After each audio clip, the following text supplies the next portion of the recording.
Salut à toi, j'espère que tu vas bien. On se retrouve ici pour une nouvelle vidéo. Si tu es nouveau sur la chaîne, je te souhaite la bienvenue. Si tu ne connais pas le concept, eh bien ici nous sommes les Robins des Bois de la finance. Le but du jeu, c'est d'aller chercher de l'argent à droite à gauche sur les marchés financiers, en bourse, dans les cryptos, peu importe. Le but du jeu, un seul objectif, les réinvestir dans des projets éthiques, sociaux et solidaires. Si ça t'intéresse, n'hésite pas à t'abonner à la chaîne et puis à découvrir du coup tout le contenu que je peux publier en ce moment quotidiennement. Aujourd'hui, nous allons parler d'allocation dans le monde des crypto-monnaies, car il faut parfois prendre des décisions importantes. Est-ce que j'achète, est-ce que je vends et combien est-ce que j'achète? Car je peux posséder une base 100, admettons que j'ai 100 € à dépenser. Est-ce que je vais tout miser sur un seul et unique projet et risquer de tout perdre? Ou est-ce que je vais tenter une diversification, découper un petit peu chacune de mes positions pour tenter donc de ne pas perdre d'argent et eh bien, même si les profits seront moins importants sur un seul projet, d'en avoir tout de même. C'est parti!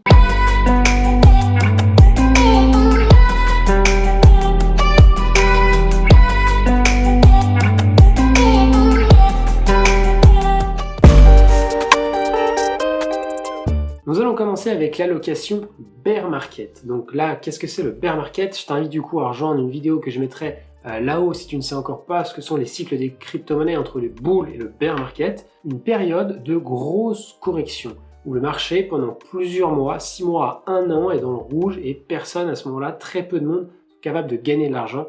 Voilà. Grosse crise majeure dans les crypto-monnaies. Donc à ce moment-là, en règle générale, les personnes, les investisseurs dans le monde des cryptos, ils ne prennent pas de risques, vraiment le moins de risques possible. Du coup, ils sont ce qu'on appelle en stablecoin, en monnaie stable, des crypto-monnaies qui ont un cours qui ne fluctue pas, comme le Bitcoin de façon quotidienne, des fois de quelques dizaines de pourcents, voire plus.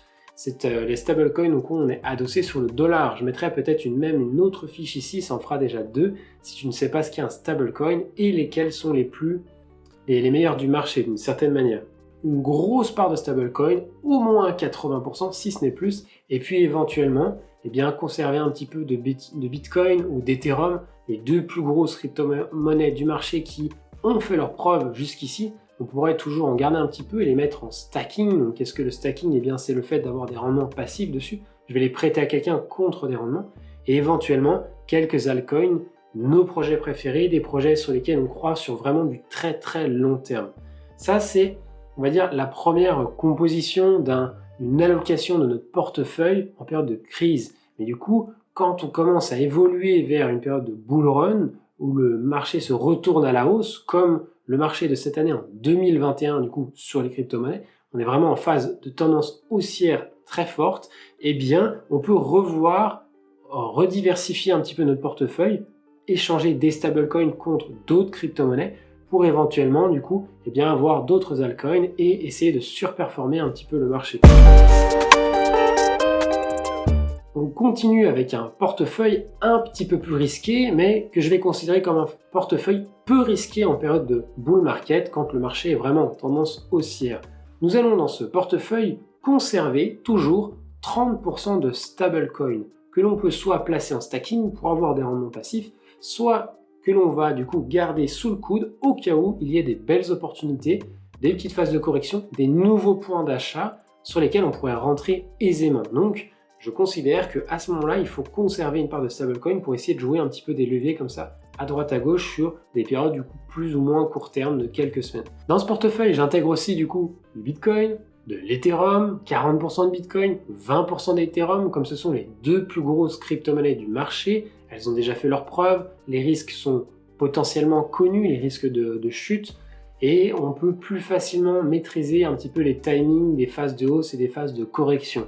Donc c'est pour ça qu'ils représentent 60% du portefeuille à eux deux seuls. Et puis les 10% restants, nous avons 60% Ethereum, Bitcoin, altcoin 30%, ça fait 90%, et 10% sur les alts, où là nous allons prendre beaucoup plus de risques. Nous pouvons perdre d'une certaine manière la totalité de notre capital, c'est quelque chose qui peut se produire. Mais à l'inverse, en termes de risque, comme je prends beaucoup de risques, en termes de gains, je peux faire beaucoup plus. Aujourd'hui où je parle, le Bitcoin est aux alentours des 45 000 $, à peu près en dessous des 50 000. Si le Bitcoin monte à 100 000, il peut faire un x2, c'est quelque chose qui est possible. Les altcoins, elles, quant à elles, elles peuvent faire beaucoup plus. Une altcoin, des fois, à 1 dollar pourrait monter à 50 en quelques semaines ou quelques mois, mais par contre, elle peut retomber à 0. Alors que le Bitcoin, comme il est connu depuis une dizaine d'années déjà, retourner à 0 est quand même très peu probable. Nous allons peut-être retourner en bear market autour des 20-25 000 dollars, mais je ne pense pas beaucoup moins. Voilà pour le portefeuille peu risqué. Ensuite, je vais présenter le portefeuille risque maximal. Je vais l'appeler comme ça. Dans ce portefeuille-là, on conserve toujours, attention, 10% de stablecoin. Pourquoi? Parce qu'il y a toujours des opportunités à saisir. Admettons qu'il y ait un nouveau projet qui sorte, une ICO ou une phase de correction sur n'importe quel projet qu'on aimerait approcher, eh bien il faut toujours conserver une petite cartouche, un petit quelque chose pour pouvoir aller acheter ces projets. BTC, on réduit notre part de risque à 10%. Par contre, ETH, j'ai conservé les 20%, mais on est déjà sur une part plus importante que le Bitcoin. Et en fait, c'est sur les altcoins où je vais vraiment, je vais diluer mon capital sur les altcoins 60%. Donc là, ça veut dire que je prends un risque gigantesque. Je pourrais très bien, comme on l'a eu aux périodes du mois de mai, en à peine 2 à 3 semaines, perdre 70% du potentiel de mes altcoins. Donc en gros, notre 60% là, il deviendrait genre une vingtaine de pourcents sur notre portefeuille. Vraiment riquicouille. Donc c'est un risque qu'il faut connaître, qu'il faut noter et qu'on ne maîtrise pas de façon certaine. C'est vraiment le risque maximal et je dirais que on entre dans cette phase de risque quand on est sûr de ce que l'on fait, quand on est sur des bons points d'achat, on achète au bon moment, quand on a une belle phase de correction, qu'on est sûr que le marché reparte. Et d'une certaine manière, tu me diras, on n'est jamais vraiment sûr que le marché reparte. Je voulais juste faire un aparté sur cette vidéo avec une allocation classique. Du coup, n'importe quel investisseur devrait lui aussi se faire une allocation, que ce soit entre l'immobilier, la bourse, son épargne en banque, les crypto-monnaies et ainsi de suite. Ce que je remarque dans les lectures, dans les discussions avec différentes personnes, voire des personnes qui sont aussi sur YouTube, eh bien, la plupart du temps, la part du coup attribuée à la bourse, elle est supérieure à tout le reste. En règle générale, entre 50 et 60% des capitaux, des portefeuilles sont consacrés à la bourse. Du coup, l'immobilier représente une grosse part, aux alentours des 30%, l'épargne 10%. Souvent, cette épargne, c'est quelque chose que l'on va conserver sous le coude en cas de problème. J'ai une problématique avec ma voiture, il faut que j'aille chez le garagiste, il faut que j'en achète une nouvelle, j'ai une panne de frigo, quelque chose comme ça. C'est pas de l'argent dont on a besoin pour manger quotidiennement, mais il reste tout de même une part d'épargne en cas de pépin. C'est exactement pareil que les stablecoins dans les cryptos, on garde toujours un petit peu d'argent sous le coude, on n'est pas investi à 100% dans le marché parce qu'il peut toujours se passer quelque chose et il faut toujours garder un petit quelque chose pour manger en cas de coup dur. Dans ce portefeuille, il faut noter que nous n'avons que 5% investis sur les crypto-monnaies. Ça, je trouve que c'est vraiment très important à noter parce que ça veut bien dire que le risque sur le marché crypto, il est gigantesque. Je ne mets pas tout mon argent, tout mon investissement dans les cryptos, sinon je risque, voilà, on a dit moins 70% sur les altcoins en quelques semaines. En bear market sur plusieurs mois, on peut faire moins 95, moins 98%. C'est quelque chose qui s'est déjà produit pendant le bear market de 2018 et la même chose en 2014 suite au bull run de 2013. Ce que je voulais vraiment noter de très important et ce qui fait, je le rappelle, l'élément fondamental de ma chaîne, c'est d'investir dans des projets qui ont du sens.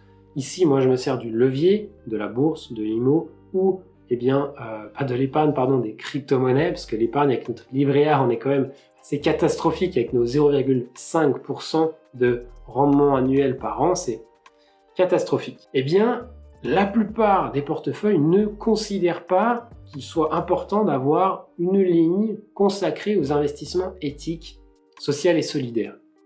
C'est pour ça que j'ai mis sur ce graphique-là, sur ce diagramme, 0%.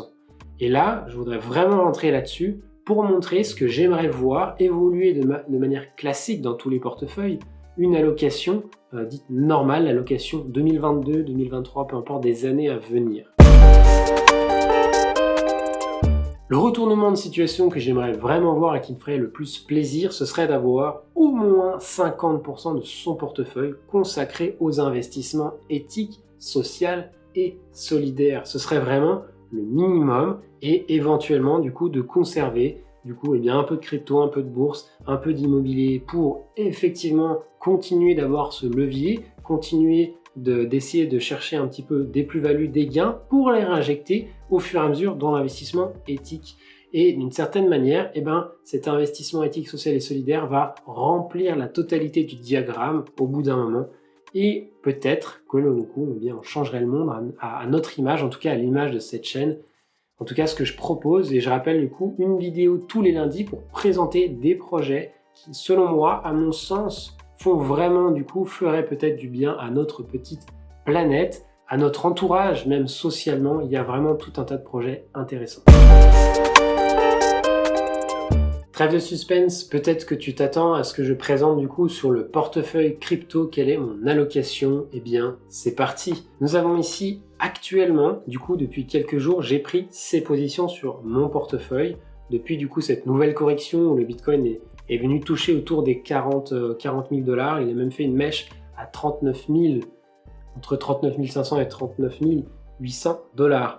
Eh bien, depuis cette période-là, j'ai du coup refait une allocation sur mon portefeuille de risque dit maximal. Je prends vraiment les plus gros risques que je peux. Je crois un peu au sentiment de marché qu'il y a en ce moment. Et attention, ce n'est pas un conseil en investissement, absolument pas. Je fais ça par acquis de conscience. J'ai envie de pouvoir transmettre à d'autres projets la force que je peux lui donner. Et du coup, je prends un risque pour trouver cette force-là. L'argent que j'ai, entre guillemets, mis sur ces marchés-là, je n'en ai pas besoin quotidiennement pour vivre. Je pourrais d'une certaine manière le garder en épargne dans ma banque ou peu importe. Eh bien, je tente le tout pour lever des gros financements et éventuellement le réinjecter dans ces projets éthiques, sociaux et solidaires.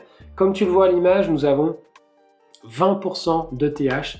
Je pense que c'est vraiment Ethereum le projet à suivre du coup sur cette année avec Ethereum 2.0. Mais il n'est pas seul, il y a aussi une petite part de Bitcoin. J'ai réduit un petit peu mon exposition à Bitcoin au fur et à mesure des semaines dont on avance dans le bull run. Je n'ai pas l'impression, le sentiment qu'il va surperformer le marché à long terme. Peut-être dans les quelques prochaines semaines à venir, mais à très long terme, mon exposition va se dissiper et petit à petit, je vais me retirer de cet actif et je reviendrai du coup peut-être plus tard, dans 1 an ou 2, quand il sera vraiment à plat. Ce sera un bon moment pour rentrer, pour continuer ce flip un peu de crypto, on remet ça dans les projets éthiques, et ainsi de suite, et ainsi de suite, et ainsi de suite. J'ai aussi, du coup, pris le pari d'investir sur le CHSB, sur le GLD, le Yon Token, AAV, OMI. Là, on a des projets qui sont, entre guillemets, autour des 5% le jour où j'ai fait créer mon portefeuille, et puis cela varie, il y a des fluctuations, donc on est OMI 4%, AAV 4% et Yon Token pareil, 4% chacun, et le CHSB est déjà à 7%. Donc en fait, suivant les fluctuations du marché, les uns gonflent ou baissent s'il y a des corrections. Admettons que le CHSB atteigne 10%, peut-être que je vais considérer que ce soit une position beaucoup trop importante sur mon portefeuille et peut-être que je vendrai, je sais pas, 2-3% pour soit le réinjecter dans d'autres projets, d'autres altcoins, soit éventuellement le réinjecter en stablecoin tout simplement et puis du coup me retirer du marché petit à petit, ce que je vais faire tout au long de ce bull run. On a du coup aussi, si tu as envie de tout noter, de tout savoir, de l'USDC et de l'USDT qui sont du coup ici à 3 et 4% chacun. Donc en ce moment, il me reste 7% d'altcoin. C'est très peu, mais tu noteras qu'il y en a toujours une petite partie dans ce portefeuille. Nous avons aussi autour des 3% du Chiliz, du FTT, de FTX Token, du Yield, de la Yield App, du Port de Port Finance, donc un projet sur Solana. Là, on a vraiment, c'est encore des expositions assez importantes autour des 3%, et puis après, on descend du AVAX à 2%, du VET à 2%, du Engine à 2%, et ainsi de suite, VTHO à 2%. Donc en fait, la VTHO et VET, c'est quelque chose qu'on pourrait mettre dans les 4% parce que c'est les deux tokens qui vont de pair. Du coup, ça ferait une exposition assez importante. UTK 2%, ADA de Cardano 2%, ASD, donc là on est sur Ascendex, la plateforme, c'est l'utility token de la plateforme, du Shiba 2%, j'ai misé une petite pièce sur Shiba aussi, du CAPS 1%, BNB 1, GRT, Sol, Solana. Alors Solana, pourquoi que 1%? On a vu l'épopée de Solana, eh bien j'étais monté à quelque chose comme 3-4% dans le portefeuille et voilà, il est arrivé en haut de son canal, il a fallu que je prenne des choix, j'ai vendu une bonne partie, à peu près 75% de mes positions sur Solana, donc il me reste encore un tout petit peu. Je rechargerai peut-être aux alentours des 80-90%, ce que nous verrons dans les semaines à venir. du Band, du Matic et du DOT. Alors DOT c'est marqué 0, mais il y a une partie infime, mais ça doit faire peut-être 0,80% dans le portefeuille, peu importe. Voilà quelques chiffres, quelques exemples. Ce sont des projets du coup que je connais, que je maîtrise d'une certaine manière. Je sais à quoi est-ce qu'ils servent. C'est pour ça que je suis allé dedans. Il y a juste le Shiba qui est un peu le shitcoin, il ne sert à rien, mais je tente quelque chose avec une exposition très très faible. Ce qu'il faut noter là-dessus, c'est que si un projet fait x10, bon, eh bien de 2%, il passe à 20%, il va forcément falloir que je vende une grosse partie, ressortir en stablecoin, et puis éventuellement réinvestir dans d'autres projets. Au fur et à mesure du bull run, il va falloir que je retourne sur un portefeuille du coup adapté au bear market. Je ressortirai petit à petit en stablecoin. Je pense que là, les investissements, je vais en réaliser de moins en moins. Je vais plutôt être sur une tendance de sortie de marché. Voilà pour cette vidéo, j'espère que ces informations t'ont plu, que les diagrammes ne font pas peur, que tu n'es pas parti dès les premières minutes de la vidéo en te disant mais qu'est-ce que c'est que cette idée, c'est un peu chiant de devoir tout gérer, tout maîtriser, tout calculer, mais je pense que c'est important si on veut pouvoir réussir, performer et puis de temps en temps faire le point sur le marché, eh bien il faut savoir à quel prix j'achète, quelle quantité j'achète et puis du coup mettre ça dans un portefeuille et de se dire est-ce que je suis ici au bon moment, à tel endroit. Et si une position devient beaucoup trop importante, si, je sais pas, la AVAX en ce moment, il est en pleine explosion, bon, j'en ai déjà vendu une certaine partie, d'une certaine manière, s'il est en pleine explosion, eh bien, ne serait-ce pas le moment justement de prendre des profits, de se retirer petit à petit du marché et de ne pas garder 15% d'AVAX dans son portefeuille, parce qu'à un moment donné, il va se retourner, il va corriger, le marché prendra ses profits, c'est une chose qui est sûre et certaine. Voilà, j'espère que tu as kiffé cette vidéo, si c'est le cas, abonne-toi, lâche un pouce, et puis n'hésite pas à lâcher un petit commentaire, donne-moi ton allocation, quels sont les gros projets sur lesquels tu as investi, les projets dans lesquels tu crois, éventuellement dire le pourcentage sur chacun de ces projets. Et puis n'hésite pas à me retrouver du coup pour une prochaine vidéo, très certainement dès demain. Ciao!